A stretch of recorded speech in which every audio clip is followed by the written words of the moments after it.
Bienvenidas y bienvenidos a Ciencia Bio. Somos una plataforma educativa creada por una red comprometida de científicos latinoamericanos con el propósito de compartir conocimientos y experiencias de una manera efectiva y profesional. La capacitación que brindamos a través de nuestros seminarios, cursos y talleres han tenido una aprobación total por parte de la comunidad científica, y nos alegra que seas parte de este proyecto. Tenemos más de 50 cursos y talleres virtuales activos, y también ofrecemos capacitaciones de manera presencial en la Ciudad de México con nuestros cursos experimentales. Conoce todos nuestros medios de difusión en donde compartimos con toda la comunidad científica, libros, seminarios web, cursos y talleres gratuitos, infografías, notas de interés, publicaciones de difusión, proyectos y más. Gracias por ser parte de Ciencia Bio.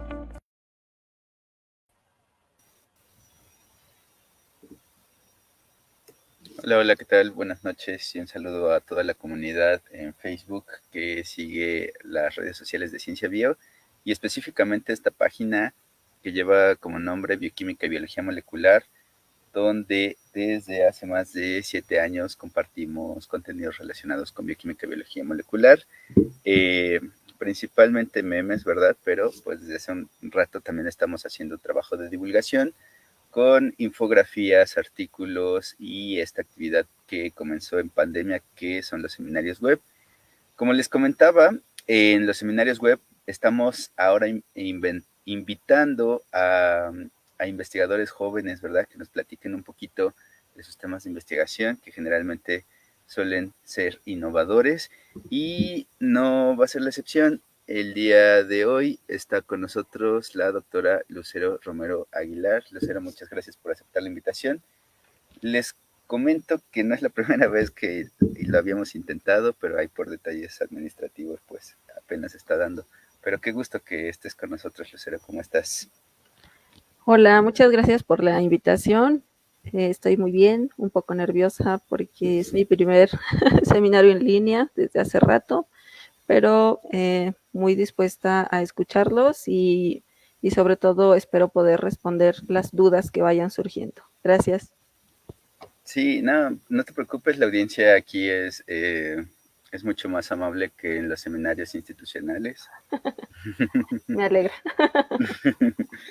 Bueno, les platico un poquito de la semblanza de la doctora Lucero.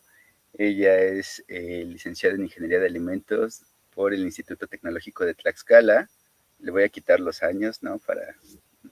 No son necesarios. Hizo una estancia de investigación en el área de productos naturales en el Instituto de Química de la UNAM. Es maestra en ciencias y doctora en ciencias químico-biológicas por el Instituto Politécnico Nacional. Posteriormente hizo una estancia postdoctoral en la Universidad Federal de Río de Janeiro, en Brasil, y actualmente es profesora asociada de tiempo completo en el Departamento de Bioquímica de la Facultad de Medicina, donde nos conocemos. Y las líneas de investigación principal son el metabolismo de lípidos en levadura y el estrés oxidativo. Ahorita está trabajando con Ustilagomaides y Rhodotorula mucilaginosa. Lucero, pues qué placer tenerte por aquí. Bienvenida nuevamente. Y bueno, pues cuéntanos un poquito de lo que se hace ahí en el Departamento de Bioquímica de Facultad de Medicina de la UNAM. Aquí en el departamento, perdón.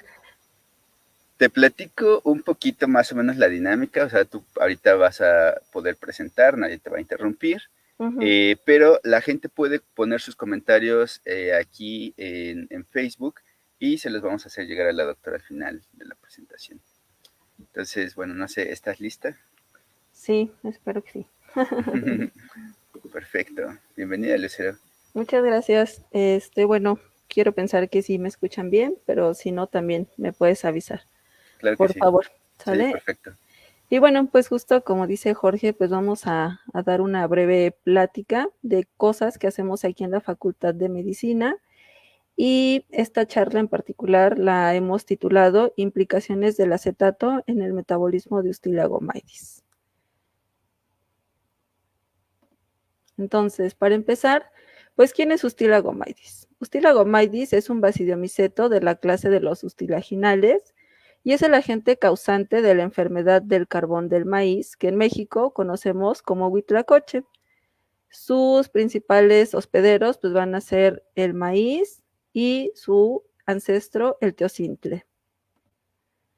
Ahora, Ustilagomaidis pues tiene un ciclo de vida bastante complejo, por lo que generalmente lo podemos dividir en dos fases. En la fase 1, pues nos vamos a encontrar la forma saprofítica, que es conocida también como una levadura haploide, ¿sale?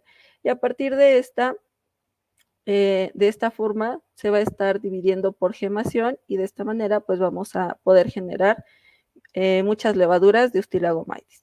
Sin embargo, pues cuando estas levaduras encuentran a su pareja, pues se van a poder conjugar de manera tal que van a estar formando estos tubos de conjugación a través del cual una de ellas, una de estas levaduras, va a estar secretando una feromona que va a ser reconocida por la otra levadura. Así van a pasar a formar al filamento dicarionte, y este filamento, cuando se encuentre en la superficie de la planta, va a formar una estructura bastante interesante que conocemos como apresorium. Este apresorium pues va a ayudarle a la levadura, al dicarionte a penetrar en el tejido vegetal, y una vez que está dentro del tejido vegetal, pues va a comenzar la proliferación y la ramificación de esta levadura, pues a través del tejido vegetal. Posteriormente se va a llevar a cabo la formación de lóbulos que van a dar paso finalmente a la formación de tumores. Y bueno, pues para que pueda continuar el ciclo, pues este hongo tiene que liberar sus esporas. Para eso, pues va a sufrir un proceso de cariogamia, y esto pues va a dar paso a la formación de estas estructuras de resistencia que en Ustilagomaidis conocemos como teleosporas. Entonces aquí a mi derecha podemos observar unas microfotografías de Ustilagomaidis en donde podemos apreciar el dimorfismo de esta levadura. Entonces aquí arriba podemos observar pues a las a las células haploides, que viéndolas de cerca pues tendrían esta forma alargada, un tanto de cilindro, o como comúnmente lo podemos encontrar descrito en la literatura, en forma de cigarro. Mientras que aquí abajo, todo este hilo que se puede apreciar, pues correspondería a la hifa que se forma después de la conjugación de las células haploides. Ahora, en México, pues resulta que el huitlacoche es bastante codiciado y básicamente nos lo comemos en diversos platillos, mientras que en el resto del mundo, aunque también hay huitlacoche, pues este es dado a el ganado o simplemente es desechado para que no pueda contaminar otro tipo de cultivos o el mismo cultivo. Y bueno, pues en México es tanto el amor que le tenemos a este hongo que actualmente se infectan de manera consciente pues plantas de maíz, a partir de las cuales pues se puede estar produciendo este hongo todo el año, y es el motivo por el cual lo podemos encontrar en diferentes presentaciones pues en los supermercados y en el propio mercado, ¿sale? Entonces, como en México pues comemos el huitlacoche, pues no es de sorprenderse que ya se tenga la composición nutricional de este hongo, y como pueden ver en esta tabla, pues resulta que contiene contiene aminoácidos, pero también contiene aminoácidos que son esenciales, y también contiene ácidos grasos que también son esenciales para que las células del cuerpo pues puedan llevar a cabo su metabolismo. Asimismo, pues contiene minerales y contiene azúcares, pero además también contiene carotenoides, y como ya algunos sabremos, pues los carotenoides son moléculas que nos protegen contra el estrés oxidativo, también son precursores de vitaminas y precursores de moléculas antiinflamatorias. Ahora, a través de los años, la levadura de Ustilagomaidis se ha ido haciendo camino de manera tal que al día de hoy pues es un modelo bien establecido en varias áreas de la ciencia, entre ellas pues la química, en la fisiología y por supuesto pues en el área bioquímica. Entonces, como podemos observar en esta grafiquita, el uso de la levadura Ustilagomaidis para generar contenido científico A partir del 2000, pues ha ido teniendo un incremento lineal, ¿de acuerdo? Entonces, pues ha ido incrementando el número de personas que utilizan Ostilagomydes como modelo eucarionte. Las principales áreas en las que se utiliza este modelo, pues como les dije, una de ellas es la bioquímica, además de la genética y en el área de biología molecular. Ahora, con estos datos, pues el día de hoy, Ostilagomydes sabemos que se encuentra dentro del top 10 de los mejores modelos eucariontes, siendo Alemania, Estados Unidos y México los países que más artículos generan utilizándola como modelo. Y bueno, pues afiliaciones hay muchas, pero la que destaca en el caso de México, pues es el Instituto Politécnico Nacional. Ahora, ¿qué es lo que ha hecho que Ostilagomydes pues sea un modelo codiciado, ¿no? Que todos o que muchas personas quieran utilizarla como modelo de estudio? Pues bueno, resulta que ahí en el 2007 sale una publicación en donde, mediante análisis de homología, concluyen que Ostilagomydes y los humanos comparten proteínas que están asociadas con enfermedades y que estas proteínas pues no se encuentran en el modelo clásico de célula eucarionte, que es Saccharomyces cerevisiae. Entonces, ¿qué tipo de proteínas comparten Ostilagomydes y los humanos? Pues aquellas que están asociadas con con trastornos psicológicos y también están asociadas con cáncer. ¿Qué otro mecanismo comparten los humanos en general las neuronas con el ostílago? Pues resulta que comparten entre neuronas y las hifas, pues comparten su mecanismo de transporte a larga distancia, en donde van a estar participando proteínas motoras como son la cineína y la dineína. ¿Sale? Entonces aquí nuevamente a mi derecha pues podemos observar esta microscopía de fluorescencia, en donde podemos ver cómo se lleva a cabo el movimiento endosomal de Ostilagomydes cuando se encuentra en forma de hifa, que sería una célula alargada. Y bueno, pues semejante a las neuronas, que cuando quieren llevar a cabo un proceso, pues estas se alargan, ¿no? Alargan sus axones y alargan sus dendritas para poder llevar a cabo un proceso. Pues cuando llevan a cabo ese proceso, pues necesitan de este mecanismo de transporte mediado por cineína y dineína. Ahora, en el ámbito biotecnológico, Ostilagomydes también ha sido ampliamente utilizado. Y entonces, en este modelo han intentado producir ácido itacónico, han intentado producir carotenoides y también se ha intentado producir biosurfactantes. Con respecto al área de los lípidos, pues también este modelo se ha estudiado y en particular el metabolismo de los lípidos es algo que nosotros en nuestro grupo de trabajo comenzamos estudiando en esta levadura. Entonces, en ese sentido, nosotros a través de varios estudios, pues hemos llegado a la conclusión de que la inanición por nitrógeno pues va a inducir la acumulación de lípidos en esta levadura cuando la cultivamos en presencia de glucosa como fuente de carbono.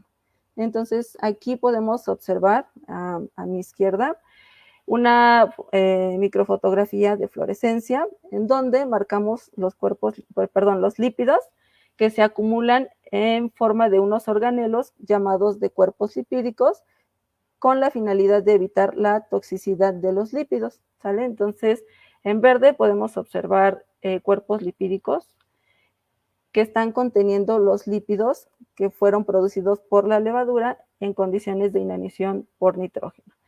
Nosotros hemos cuantificado esta fluorescencia, que equivaldría a una cantidad de lípidos presentes en la célula, mediante el uso de citometría de flujo, que son estas gráficas que les presento a mi derecha, en donde, como pueden observar, cuando la levadura está en presencia de una fuente de carbono y de nitrógeno, no hay una acumulación importante de lípidos neutros, particularmente triacilgliceroles, mientras que cuando le quitamos la fuente de nitrógeno, la fluorescencia, que correspondería al contenido de triacilgliceroles, se incrementa.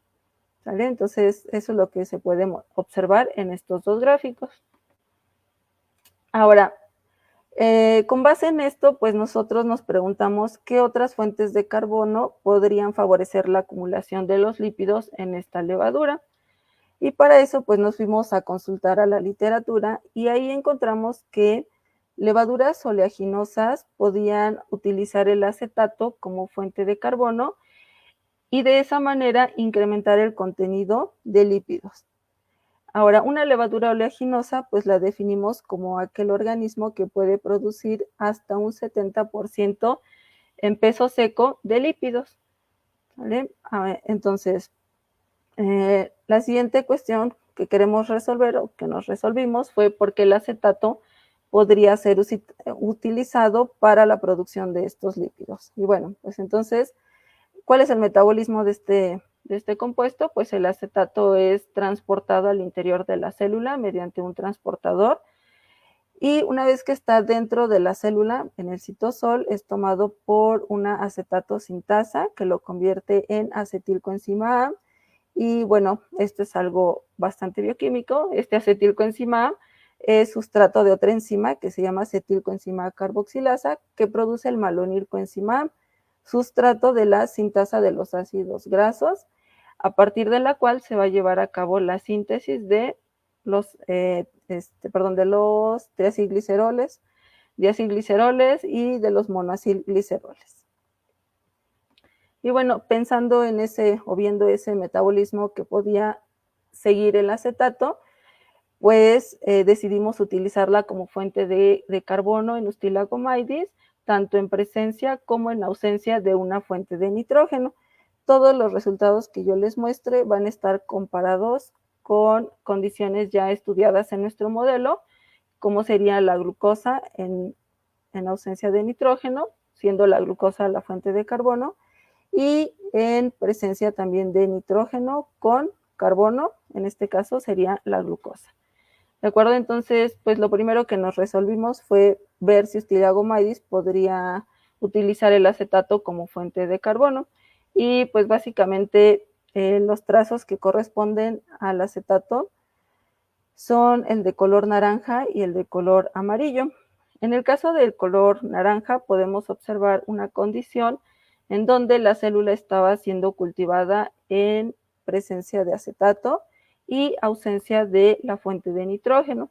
Y como podemos observar, pues básicamente su crecimiento era igual a 0, es decir, la biomasa que nosotros habíamos inoculado era la que continuaba a lo largo de casi 80 horas.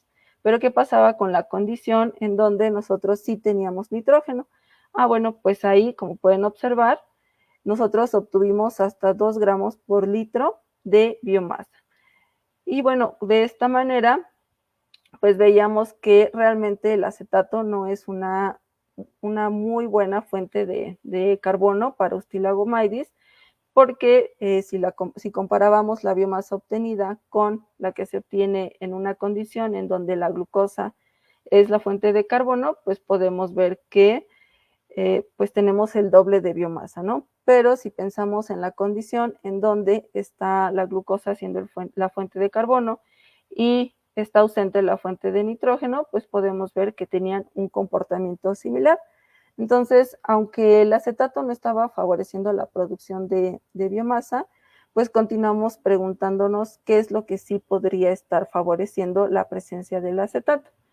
Entonces, la siguiente pregunta que nos hicimos fue si estas células de Ustilagomydes se estaban adaptando al acetato como fuente de carbono o simplemente se morían, ¿no? Entonces, para eso hicimos un ensayo de viabilidad utilizando un colorante específico para células que están muertas. Y este ensayo pues lo hicimos mediante citometría de flujo. Entonces, aquí podemos ver nuestro histograma control, en donde a mi izquierda van a ser las células que están vivas y a la derecha a mi derecha se van a encontrar las células que estaban muertas. ¿Sale? Entonces, como podemos ver en la condición de glucosa, ya sea con nitrógeno o sin nitrógeno, prácticamente el 100% de nuestra población se encontraba viva, Pero ¿qué estaba pasando en la condición de acetato? Pues bueno, resulta que en la condición de acetato, en presencia de nitrógeno, teníamos un porcentaje muy bajito de muerte celular, que es del 10%, mientras que en ausencia de la fuente de nitrógeno, básicamente nosotros teníamos un 100% de viabilidad. Por lo tanto, decidimos continuar preguntándole a la célula qué te está haciendo el acetato, ¿no? Y bueno, entonces, recuerden que la principal pregunta que nos hicimos era, ¿estás o no estás acumulando lípidos? ¿No? Hasta el momento, pues habíamos visto que no había una gran producción de biomasa y también ya habíamos visto que las células estaban vivas, ¿no? Y bueno, estás viva, pero ¿qué estás haciendo metabólicamente? Y bueno, para eso, pues nos fuimos a responder nuestra pregunta, ¿qué está pasando con la acumulación de los lípidos? Y como pueden ver en estas dos microscopías, la condición en la cual estaba presente el nitrógeno, en ambas condiciones, ya sea con glucosa o con acetatos como fuente de carbono, no hay una acumulación importante de lípidos. Pero en la condición en donde el nitrógeno estaba ausente, ya sea en glucosa o en acetato, había una importante fluorescencia, ¿sale? Entonces cuantificamos esta fluorescencia y pudimos observar que esta incrementaba de las 24 hasta las 72 horas, ¿sale? Entonces nuestras células no estaban generando gran cantidad de biomasa, pero sí estaban utilizando el acetato y lo estaban dirigiendo hacia la formación de lípidos neutros, es decir, 3-gliceroles, que estaban dando paso a la formación de estos organelos conocidos como cuerpos lipídicos. ¿Sale? Entonces, esta fluorescencia que observamos mediante microscopía, pues también la estábamos observando en los estudios que hicimos de cuantificar la fluorescencia por citometría de flujo. Entonces, estos puntitos que ven aquí arriba de la media, pues corresponden a la fluorescencia dada por nuestra molécula que marcaba los lípidos neutros, que es el BODIP. Entonces, pues ya hasta ahorita decíamos, bueno, pues Sustilago sí ocupa el acetato y lo está ocupando para producir lípidos neutros, ¿sale? Entonces, pues el siguiente paso era ver que esos datos de fluorescencia los pudiéramos corroborar pues con un análisis más cuantitativo. Y para eso nosotros cuantificamos la cantidad de triacilgliceroles que se encontraban en la célula. Aquí cabe mencionar que desafortunadamente, dado que la biomasa que nosotros obteníamos en la condición de acetato sin nitrógeno, pues era muy poca, de manera tal que en esas condiciones en particular no pudimos realizar este estudio de la cuantificación de triacilgliceroles, pero sí lo pudimos realizar en esta condición de glucosa en ausencia de nitrógeno, en donde podemos observar pues que los datos previos que habíamos observado de fluorescencia sí empataban, sí correspondían con la cuantificación que estábamos haciendo de los triacilgliceroles. Es decir, en ausencia de nitrógeno, pues hay un incremento del contenido de lípidos con respecto a nuestro tiempo, ¿sale? Entonces, conforme más tiempo incubábamos nuestras células, pues mayor era la cantidad de lípidos que la célula iba acumulando. Y bueno, dado que este contenido y ¿cómo se diría? Se me fue la palabra. Este comportamiento de acumulación se estaba dando en la condición de glucosa sin nitrógeno. Nosotros pensamos que también se está dando en esta condición en la que no pudimos determinar el contenido de triacilgliceroles, que sería la de acetato sin nitrógeno. Ahora, pues sí, ¿cómo se llama? El acetato se estaba yendo hacia la síntesis de lípidos, ¿no? Una parte, pero la pregunta que nos hicimos a continuación fue hacia dónde se está yendo la otra parte del acetato, ¿no? Y entonces, pues pensando que las células necesitan de la gluconeogénesis para lograr sintetizar glucosa, posteriormente almacenarla como glucógeno, pues nosotros nos fuimos a cuantificar la cantidad de glucógeno que estaba presente en las células.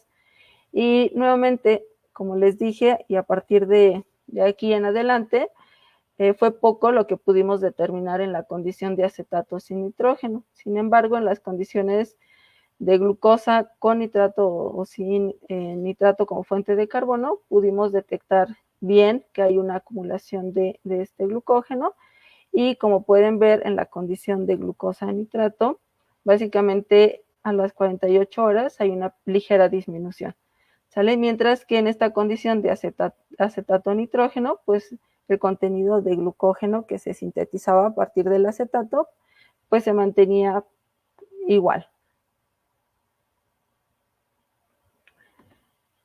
Entonces, pues dado que se estaba llevando a cabo la síntesis de glucosa, pues de glucógeno, nos fuimos a ver cómo era la actividad de las enzimas gluconeogénicas, ¿sale? Entonces, determinamos la actividad de enzimas gluconeogénicas, como es la fructosa bifosfatasa, la piruvato sinasa y la fosfenol piruvato carboxisinasa. Y como pueden observar, en todas las condiciones en las que las ensayamos, había actividad de estas enzimas.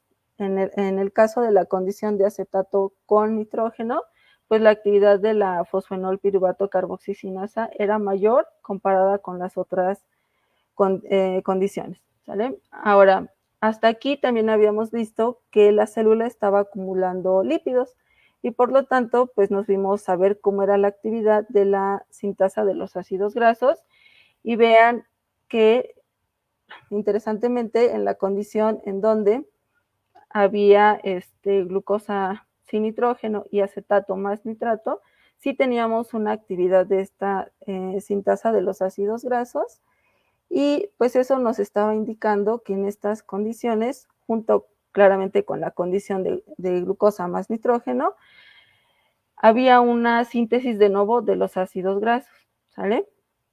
Ahora, ¿cómo tratamos de explicar que aquí en esta condición de glucosa más nitrógeno hay más actividad de esta enzima?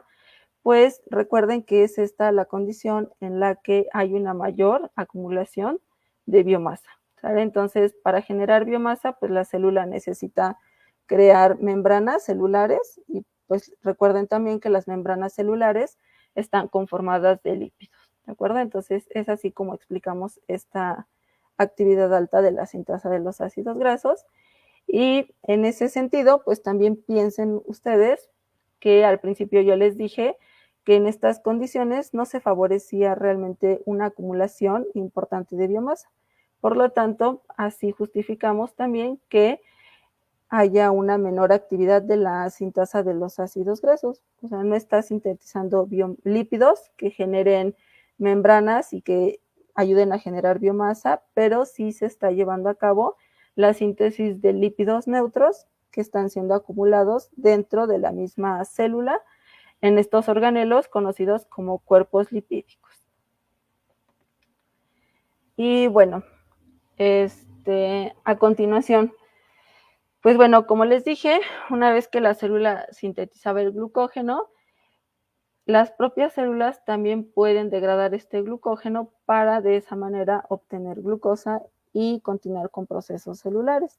Entonces, las siguientes enzimas que fueron determinadas fueron enzimas que participan en la glucólisis, y básicamente determinamos la actividad de las 3 enzimas reguladoras, que son la hexocinasa, la fosfofructosinasa 1 y la piruvatosinasa. Y pues nuevamente, como pueden observar, en la condición en donde hay acetato con nitrógeno, la hexocinasa tuvo una importante actividad comparada con las condiciones de glucosa, mientras que la fosfofructosinasa 1, al ser una enzima reguladora, la actividad de esta fue similar en las 3 condiciones en las que sí la pudimos ensayar.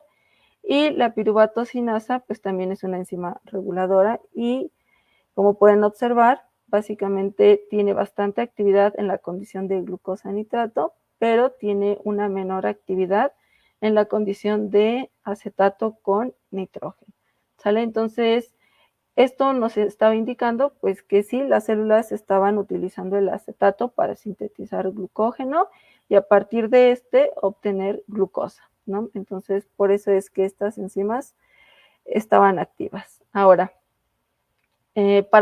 tanto para la síntesis de biomasa como para la síntesis de lípidos se requiere de poder reductor en forma de NADPH. Y una de las vías que producen esta molécula es la vía de las fosfopentosas. Específicamente, a lo largo de la vía de las fosfopentosas hay dos enzimas que producen esta molécula. Sin embargo, la segunda enzima que lo hace depende de la actividad de la primera. Y por eso es que se puede determinar nada más la actividad de una de estas enzimas y suponer que las dos enzimas están trabajando y produciendo esta molécula que es el NADPH. Y así fue como determinamos la actividad de la glucosa 6-fosfato deshidrogenasa.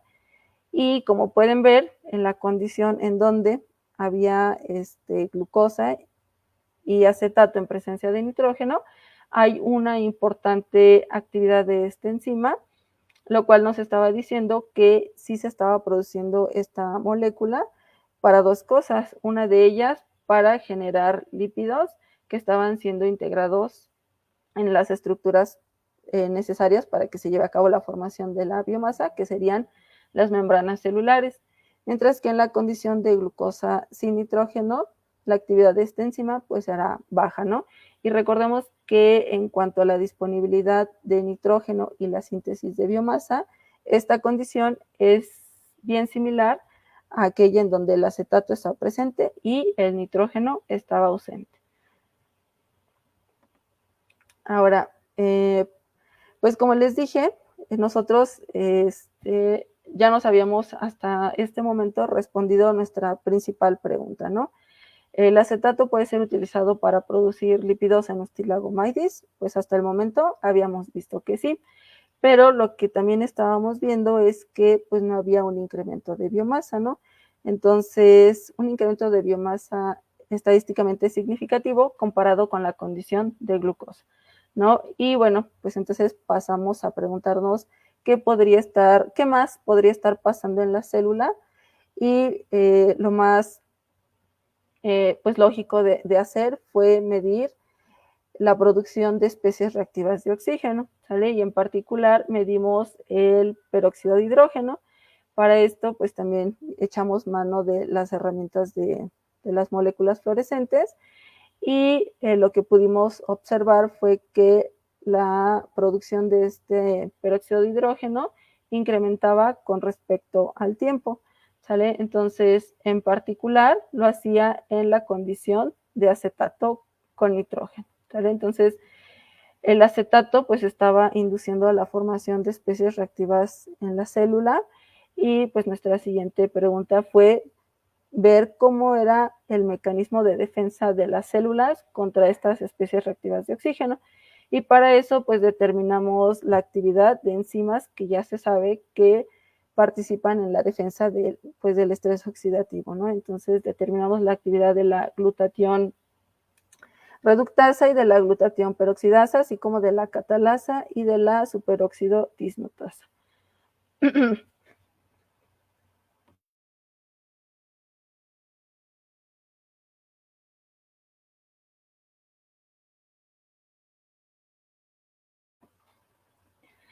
¿Y qué fue lo que encontramos? Pues bueno, encontramos que básicamente estas enzimas estaban mayormente activas en la condición de acetato, que sería el color verde, y también estaban activas, pero en menor actividad, en los sustratos en donde estaba presente la glucosa.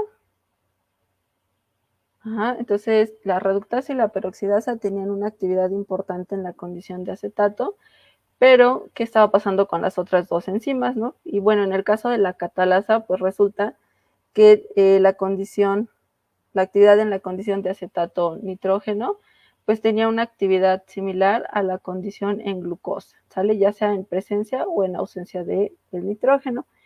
Y este comportamiento pues era un poco similar en la con la superóxido dismutasa, en donde también vimos una importante actividad en la condición de acetato y una menor actividad de esta enzima en la condición de glucosa sin nitrógeno y ligeramente menor en la condición de glucosa más nitrógeno. Y entonces, con base en la cuantificación del peróxido de hidrógeno producido y la actividad de las enzimas que estábamos cuantificando, pues llegamos a la conclusión de que, pues sí, el acetato sí estaba causando un estrés oxidativo en nuestras células de Stylagomites. Y bueno, de esa manera llegamos a esta integración, a través de la cual les voy a platicar pues las conclusiones a las que llegamos en este proyecto de investigación. Entonces, en rojo vamos a comenzar con el acetato. En rojo vamos a observar todo lo que pudimos concluir a través de estos experimentos de la ruta que sigue el acetato una vez que entra a la célula. Bueno, entonces, el acetato, como les dije, pues es ingresado a la célula a través de un transportador, en donde por medio de una sintetasa va a ser convertido en acetilcoenzima A, y este acetilcoenzima A puede seguir dos caminos. En este caso, nosotros concluimos que el principal camino que seguía el acetilcoenzima A era integrarse al ciclo de glioxilato que sucede en los peroxisomas. Y una vez que se integraba aquí en el ciclo del glioxilato, podría estarse generando isocitrato, a partir del cual se obtenía el succinato que se iba hasta la mitocondria. Y una vez que estaba dentro de la mitocondria, pues se llevaba a cabo a través de varios pasos la formación del oxaloacetato, a partir del cual, una vez que sale de la mitocondria, nosotros podríamos estar produciendo sustratos gluconeogénicos, ¿sale? Entonces, a partir de aquí, se llevaba a cabo la síntesis de glucosa 6-fosfato, la cual podía regresar nuevamente para formar acetilcoenzima A, alimentar la sintasa de los ácidos grasos y finalmente llevarse a cabo la formación de los cuerpos lipídicos que, como les dije al principio, están conteniendo lípidos neutros y en particular están conteniendo triacilgliceroles. Ahora, por otra parte, pues también esta glucosa 6-fosfato podía ser que la célula también lo esté utilizando para la síntesis de glucógeno y a partir del cual pues también podría estarse repitiendo el ciclo de la obtención de glucosa. Y bueno, por otra parte, pues esta glucosa 6-fosfato también es importante, como les dije, para alimentar la vía de las fosfatopentosas. Y bueno, a partir de esta glucosa 6-fosfato, nosotros creemos que las células obtienen ácidos nucleicos y están generando pues biomasa. Recuerden que en la condición de acetato con nitrógeno había una pequeña cantidad de biomasa que se formaba. Y bueno, por otra parte, pues en la condición de glucosa, pues lo que sucede es que también hay un transportador que mete a la glucosa al citosol de las células, la exocinasa, que es la primera enzima de la glucólisis, la fosforila, de manera tal que la atrapa dentro del citosol. Y bueno, por medio de varias reacciones, nuevamente llegamos hasta la formación de acetilcoenzima A y finalmente volvemos hasta la síntesis de los cuerpos lipídicos, ¿de acuerdo? Entonces, esas fueron las conclusiones que nosotros sacamos a través de los experimentos que les presenté. Y bueno, estos resultados que les acabo de platicar brevemente, los publicamos este año en este artículo y se los dejo aquí por si lo quieren consultar con mayor profundidad. Y bueno, toda investigación pues es financiada por alguien y en este caso nuestra investigación tuvo financiamiento por medio de la UNAM y a través del programa de apoyo a proyectos de investigación e innovación tecnológica con este número. Este trabajo lo realizamos en colaboración con el Instituto Politécnico Nacional, por lo tanto también tuvo un apoyo por parte de su Secretaría de Investigación y Posgrado. Y bueno, como todo buen trabajo de investigación, siempre nos colaboramos y también tuvo apoyo técnico, entonces también le quiero agradecer a Óscar Iván Luqueño Bocardo, a Eda Patricia y al doctor Miguel Tapia. Y por mi parte sería todo. Y espero las preguntas. Gracias. Gracias a ti, Lucero. Estuvo súper interesante. Justo ahorita estábamos aquí discutiendo un poquito de tu trabajo y sí, bueno, en lo que nos llegan más preguntas aquí en Facebook, te quería hacer algunas de las que aquí tuvimos. La primera digo, igual la voy a hacer, no es tanto relacionada con tu proyecto, pero bueno, te preguntan cuáles fueron los principales retos a los que te enfrentaste como investigadora joven en México. Pues el primer reto al que me tuve que enfrentar una vez que salí del doctorado fue encontrar trabajo. Sinceramente, ese fue el primer reto. Pues sí, llegar aquí y ser candidata y cubrir todos los requisitos y demás para poder participar por este trabajo, por esta plaza, pues demoró un rato. Entonces, por eso digo que fue mi primer reto, ¿no? Y ya una vez que me integré como investigadora joven, el segundo reto al que me tuve que enfrentar, pues fue bueno, ya eres una investigadora, eres joven, ¿cuál va a ser tu proyecto? ¿No? ¿Cuál va a ser tu línea de investigación? ¿No? Hiciste un doctorado en metabolismo de lípidos, ¿eso es lo que te apasiona o tienes la oportunidad también de cambiar? Entonces, escoger cuál iba a ser mi camino a seguir, ¿no? Muy bien. Yo creo que esos son los primeros retos. Oye, ¿y hay algunos factores externos que te obliguen, digamos, a dirigir o redirigir tu línea de investigación? Por ejemplo, bueno, no sé, digo, no me quiero meter en temas políticos, pero el apoyo que se dio a proyectos de ciencia básica y ciencia aplicada, por ahí algunos temas fueron totalmente excluidos ya de la agenda, o sea, ¿qué tanto eso influyó en determinar tu línea de investigación? Sí te influye, desde luego que te influye. Y entonces, pues también tienes que ir buscando que la línea de investigación que estás arrancando, pues de alguna manera se empalme, ¿no? Con los nuevos requisitos. Entonces, claro que influye. Claro, además, bueno, pues el maíz fue una prioridad. Entonces, bueno, pues trabajar con Estílago pues seguramente era importante. ¿Alguna vez te pidieron así como que justifiques la aplicación del proyecto? Y en ese caso, ¿cómo respondías o cómo superaste esa cuestión? ¿Cómo superé esa cuestión?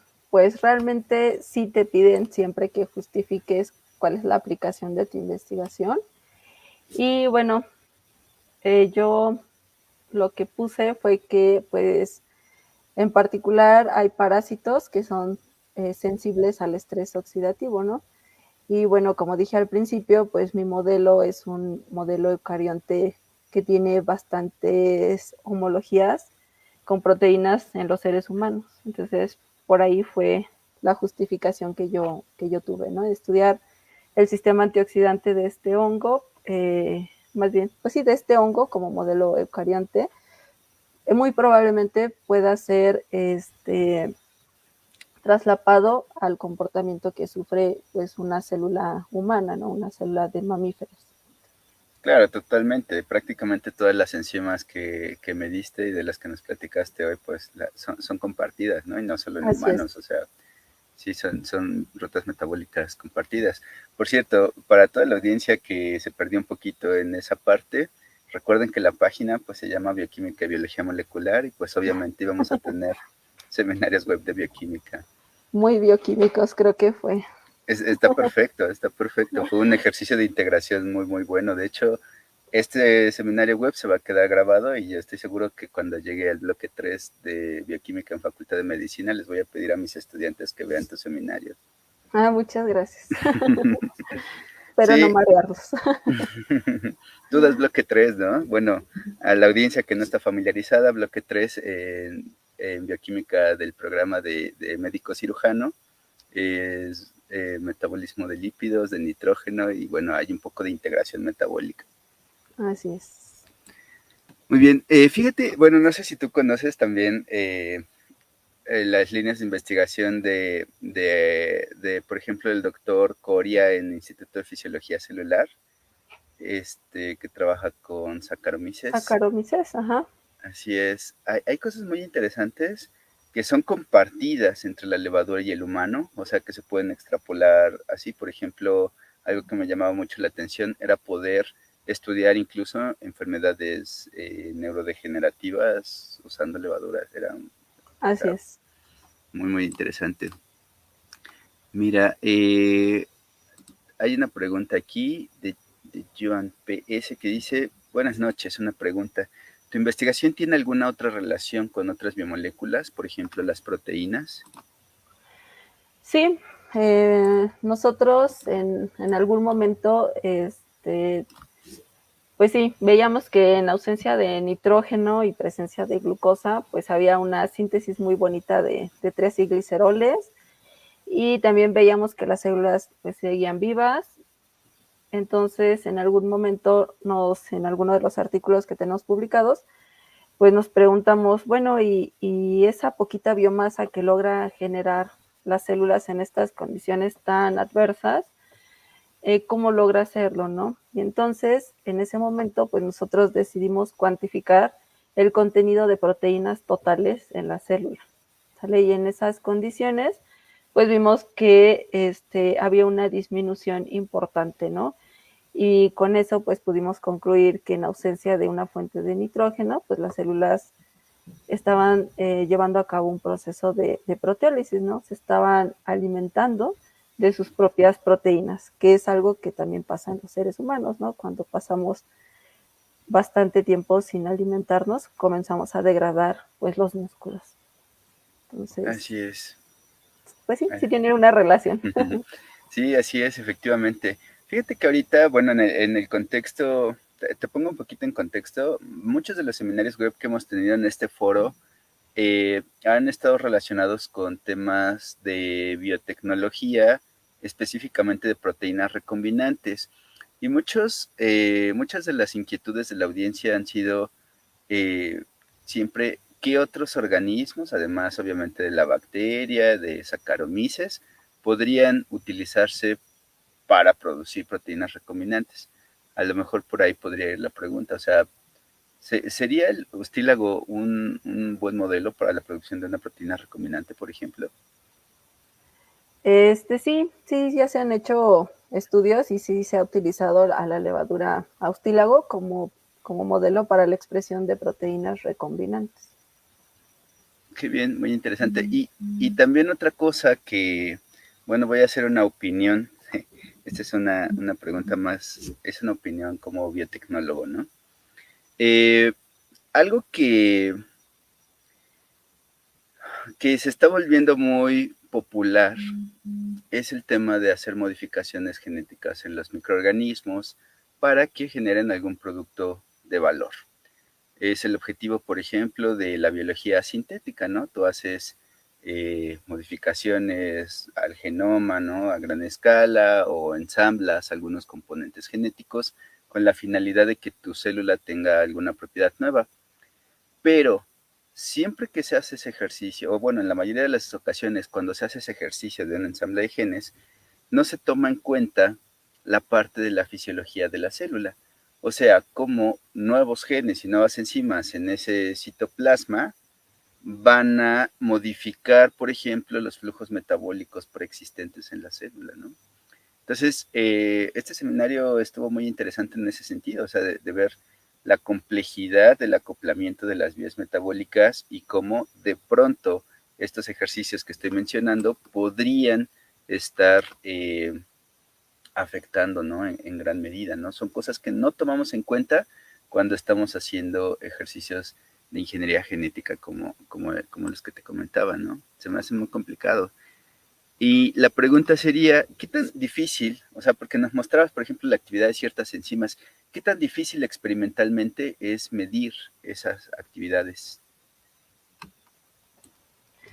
Básicamente depende de la enzima de la que estemos hablando.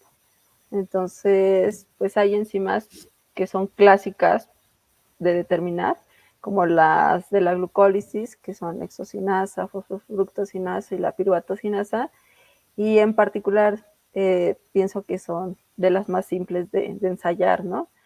Pero hay enzimas que son bastante complicadas, ¿no? Como la sintasa de los ácidos grasos, o incluso como la superóxido dismutasa, también es una enzima que es más compleja de medir.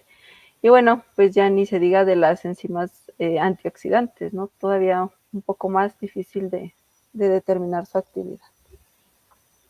Sí, normalmente un proyecto de licenciatura de pronto es medir la actividad de una, ¿no? Y tú tienes así como un montoncísimo de enzimas. En tiempo que, ¿cuánto ha sido más o menos el desarrollo de este proyecto? Básicamente fueron 2 años y medio más los experimentos que nos solicitaron cuando mandamos la publicación. Entonces, yo creo que en sí fueron como unos 3 años los que demoramos en esta investigación. Y pues de hecho fue una chica de maestría, la tesis de una chica de maestría, muy buena, Katia, que está en el artículo. Y colaboración, ¿no? Colaboración con gente que tiene experiencia en determinar la actividad de estas enzimas, que ha montado ya el sistema con la certeza de que si estamos viendo una pendiente negativa es porque se está oxidando y no porque es una reacción propia de todos los ingredientes que estamos mezclando, ¿no? Por así decirlo. Perfecto, muchas gracias. Oye, y otra pregunta más. La caracterización fisiológica que ustedes hicieron del ustílago, ¿de alguna manera podría explicar la relación que tiene con el maíz? ¿O hay algo que se podría extrapolar a ese crecimiento, digamos, ya digamos en su hábitat natural? Sí, pues lo que pudimos observar es que Ustilagomaides tiene un metabolismo de defensa contra el estrés oxidativo bastante activo, ¿no? Entonces, bueno, déjame responderte bien. Por algún motivo, cuando Ustilagomaides invade la planta no lo detecta y no enciende realmente una respuesta de defensa, ¿no? Que generalmente es la producción de especies reactivas de oxígeno.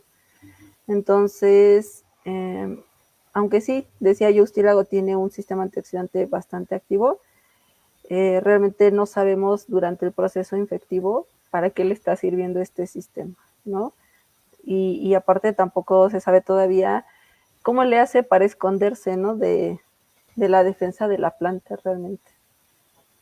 Sí, me llamó mucho la atención esta estructura que se llamaba apresorium. O sea, ¿cuáles son, digamos, los mecanismos moleculares o el tipo de proteínas que está participando en esta invasión? Debe ser muy interesante, ¿no? Esa parte. Bueno, solamente si yo tuviera la libertad de elegir mi línea de investigación, pues elegiría algo de ese estilo, ¿no? O sea, como desde el nivel molecular se puede justificar un tipo de mecanismos de este tipo, ¿no? Pero bueno, digo, si yo tuviera la oportunidad, porque pues todavía no estoy en esas. Y mira, aquí tenemos una pregunta, es de Irán. Dice, soy estudiante de bioquímica, ¿me aconsejan estudiar algún libro o algunos artículos para ampliar mis conocimientos? ¿Tu libro Pues favorito? mi libro favorito es el de Denis Ferrier, porque cuando uno va aprendiendo bioquímica, creo que lo tienes que hacer pues como cuando aprendiste a sumar, ¿no? Desde el 1 más 1 hasta el 1000 por 1 millón, por ejemplo, ¿no? Entonces, a mí me parece que el Denis Ferrier es un libro que viene eh, bien estructurado, que es conciso y que no se expande más no se explaya más de lo que tienes tú que saber en este momento, ¿no? Para empezar a formar tus bases bioquímicas. Ya si más adelante, bueno, claramente vas a necesitar otros libros, pues yo creo que el famoso Marx es otro muy buen libro y en particular ese libro yo lo uso prácticamente para todos los bloques, entonces es muy bueno, esos dos. Y bueno, si te vas a dedicar a la investigación y ya estás en el posgrado, pues claramente Leninger todo mundo lo tiene que consultar alguna vez en su vida. Así es, totalmente. Sí, es el libro de referencia en los cursos de bioquímica en diferentes licenciaturas, ¿no? En medicina me parece que hay algunos temas que no se ven, pero bueno, me parece de todos modos que es de los más completos. Muy bien, pues ahí está, esas fueron las preguntas. Muchísimas gracias, Lucero, y no sé si quieras dar, bueno, algún mensaje de despedida a la audiencia, pero para eso te voy a comentar un poquito quiénes nos están escuchando. En su mayoría son estudiantes de licenciatura entre 18 y 24 años. En su mayoría son mujeres, alrededor del 65% de la audiencia que tenemos son mujeres. Y bueno, pues tenemos gente de México y de otros países de Latinoamérica. Por ejemplo, hemos tenido bueno, tenemos seguidores de Brasil y hemos tenido seminarios en portugués. Entonces, bueno, considerando estas características de la audiencia, ¿hay algo que tú como investigadora joven quisieras compartirles? Así en mensaje motivacional o invitación a hacer posgrado contigo, tal vez. Claro, aquí las esperamos. Bueno, pues son diferentes audiencias, ¿no? Pero en general tienen la característica de que son jóvenes, ¿no? Entonces, pues yo les diría que si les llama la atención la ciencia, pues vayan adentrándose a una edad temprana en el área, que sean pacientes, porque a veces parece que no avanzamos, pero en realidad estamos dando 3 pasos, ¿no? Y pues les diría también que este es un camino bonito, en el cual te vas llenando de experiencia con el tiempo, que el conocimiento viene con el trabajo diario y cuando expresamos todas nuestras dudas. Entonces, a toda la audiencia en general, pues yo les diría que también que no hay ninguna pregunta que sea tonta, no hay ninguna pregunta que sobre, que todo siempre nos ayuda a aprender, ¿no? Cualquier pregunta, ¿no? Y que no tengan miedo de preguntar y que tampoco tengan miedo de arriesgarse. Sí, así es, totalmente. De hecho, bueno, como comentario adicional, uno de los foros más productivos, digamos, uno de los foros en donde los seminarios web, los seminarios académicos son juzgados desde diferentes perspectivas, justamente es el Departamento de Bioquímica de Facultad de Medicina.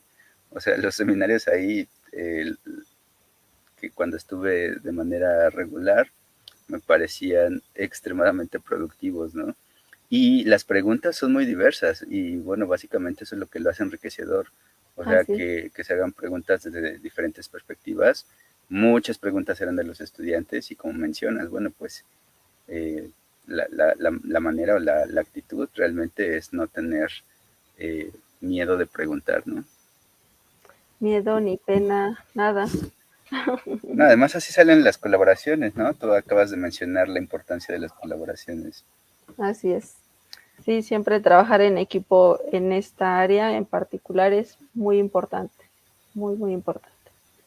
Totalmente. Ese me parece que es la frase, una de las frases más importantes y que bueno que llegó ahorita a la hora de cerrar. Bueno, pues muchas gracias, Lucero. De verdad me da mucho gusto escuchar tu trabajo y tenerte por aquí. Desde hace tiempo quería que pues, bueno, fueras invitado de este foro y bueno, finalmente lo logramos. Lo logramos. Pues muchas gracias por la invitación y a la audiencia por estar. Y cualquier duda, pues supongo que la pueden dejar ahí en los comentarios y claro que también la responderemos si está en nuestras manos. Muchas gracias. Nos vemos, que estés muy Un bien. placer. Hasta luego, Lucero, que estés Que bien. estés bien. Nos vemos el siguiente martes a toda la audiencia. Bye.